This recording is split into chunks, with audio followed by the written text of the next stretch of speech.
Good morning.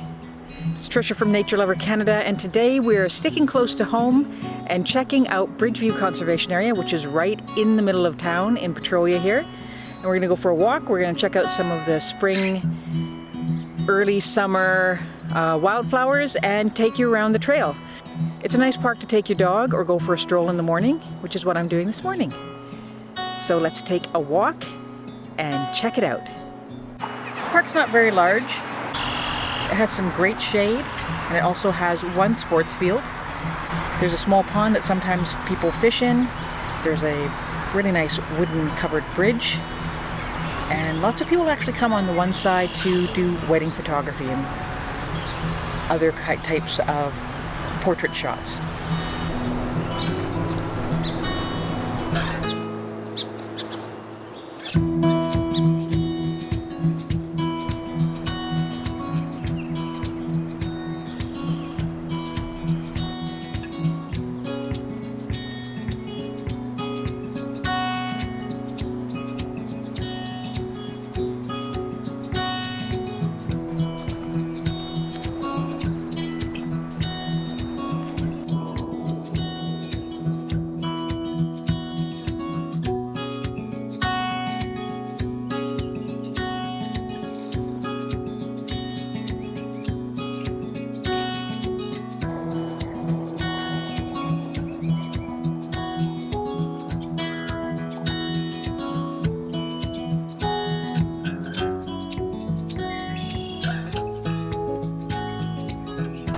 So this is the dog park.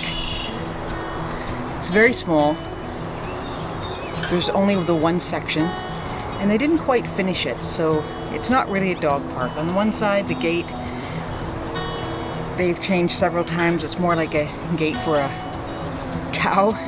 And on the other side, you can see that there are no doors. There's no gates. There's supposed to be 2 gates usually on a dog park, and there are none. So I hope you enjoy this trail. It's always nice to have a trail close to home that you can go to even if you don't have a lot of time or if you can't travel too far for whatever reasons. So let's continue on this trail and see what we see. Now it's the middle of June right now, so we're kind of in the middle of wildflowers that are blooming and others that are just growing their plant bases, their stems and their leaves and that, but haven't flowered yet. So we'll see along here what we can find and see how many of them we can name. This is actually my second day out here, and I did not see these geraniums yesterday.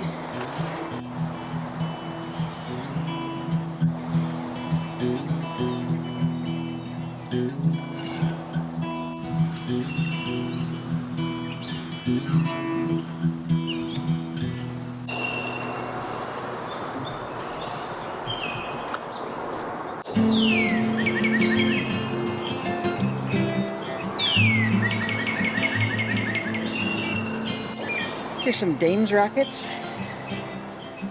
These are not native to the area. They were brought here from England, I believe. They're a very popular garden plant over there. And they've made their way across the pond. If we get really lucky, we might see a deer off in the distance, jumping away.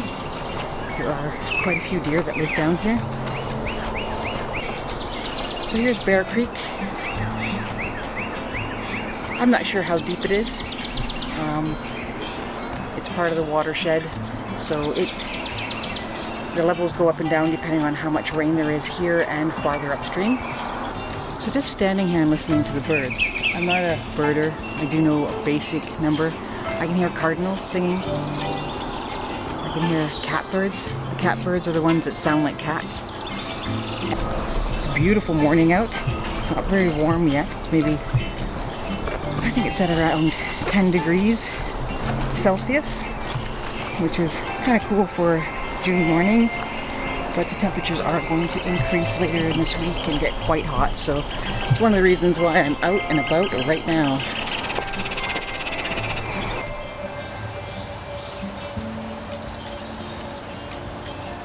Wild garlic. has kind of a garlicky onion taste. These are ones that have gone to seed but haven't broken open yet. I'll see if I can find ones that have actually broken open. And actually, they break open and then they flower. This is a new thing to me, so I'm kind of learning about that as I go.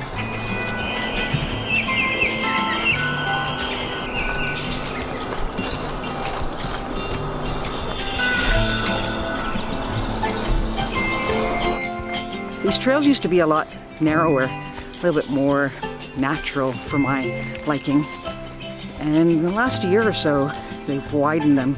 I'm not quite sure. I think they started doing those mudder races. I don't know if you've heard of those before.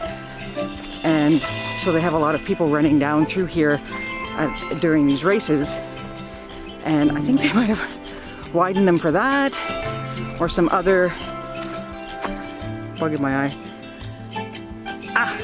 Some other reason that I'm just not aware of.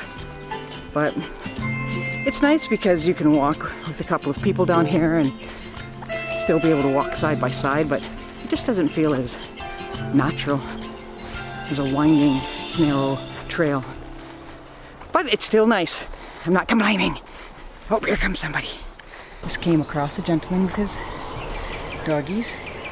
It's a great little spot to take your dogs for a walk.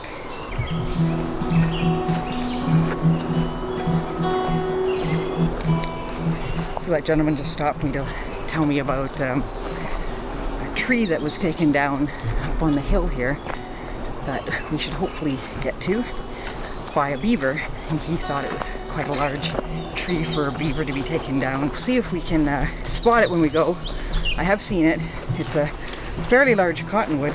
He said that in the spring when he saw it, the beavers, you could see exactly where the beavers had cut off the tree limbs and dragged it down the embankment down to the Bear Creek below.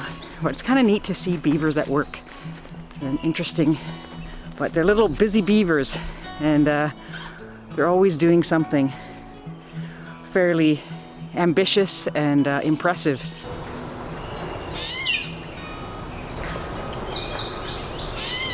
Did you hear that sound? It kind of sounds like a cat. Surprisingly enough, it's called a catbird. It's a very pretty bird. It's dark gray and black. Really nice shape. You're not gonna be able to see it, but you can't see catbirds. You can always hear them.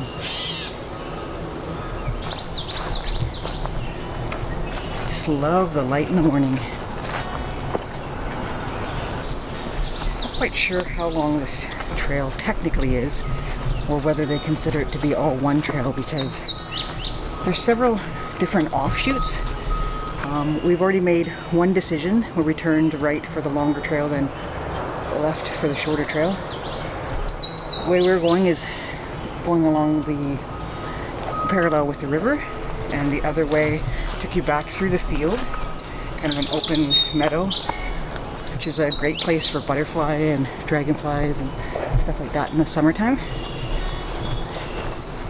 And that goes back to where the dog park was.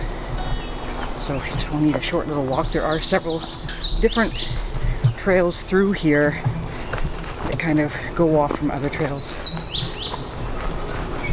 This park is a conservation area in town here, and it is open year round.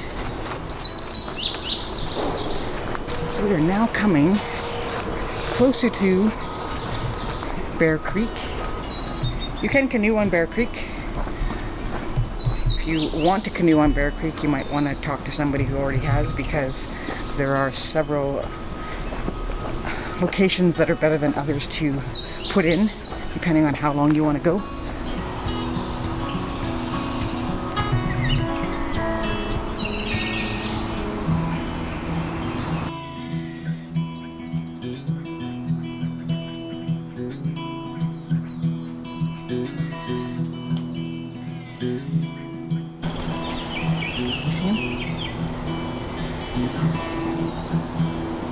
see there's a great blue heron that just took off there. This is a Model T Ford, the remnants of a Model T Ford that was here on the Jerker line. It was used for personal transportation and for delivery. Oh, this is interesting. By taking the back wheel off, the Model T could also be used to turn a saw blade. That's interesting. So these are the signs. There's not very many of them. Some of them are not in very good condition, and I don't know if they're planning on upgrading them. So this is part of the Carolinian Forest, so there are a lot of different trees in this area, and kind of a mixed hardwood. You see oaks and maples, poplars. So basically you wouldn't see a lot of, or any coniferous trees, all deciduous trees. Okay, so there's the poplar. I don't know, a tree falling on its side. It's a poplar tree. So it did actually end up snapping. But here, you can see that a beaver at least started to take it down. These are all teeth marks. And then under the tree you can see all the shavings, the large shavings that would have come off from each bite. So if you're interested in knowing what other wildflowers are here in this park, in Bridgeview Park in Petrolia, throughout the year, check out our website at naturelover.ca. There are a lot of posts through the years, through different seasons, and you can check that out. It's actually getting quite hot now. The mosquitoes have definitely found me. I would like to take my shirt off, but I'm unwilling to get bit that much. In the future, I should probably start wearing insect repellent when I go off on these walks. So the plan, because we're a little stranded right now because of COVID, because of the coronavirus in Canada and throughout the world, and we're trying not to travel too much right now. Like I said, it's the middle of June. We're trying to do what's responsible and try to stay in our region. So we're looking at doing a bunch of the parks in and around Lambton County. So look forward to some of those. We are hoping to go on our camping trip this year, if everything kind of goes as planned in terms of opening up and staying safe. And if we do that, you'll be seeing those videos in the coming days as well. We're going to be going up to the Algonquin Park area and camping at, I believe there's 8 different parks we're going to be at around Algonquin Park. So the only park that we're actually staying at that is considered to be part of Algonquin is Kiosk, which is on the northwest side of the park. Everything else is just a park that goes around the outside of the park. We thought that might be an interesting adventure to take you along on. Fingers crossed that we get to go on that trip. That's not until almost the end of July into August. We're almost finished this trail. Be safe.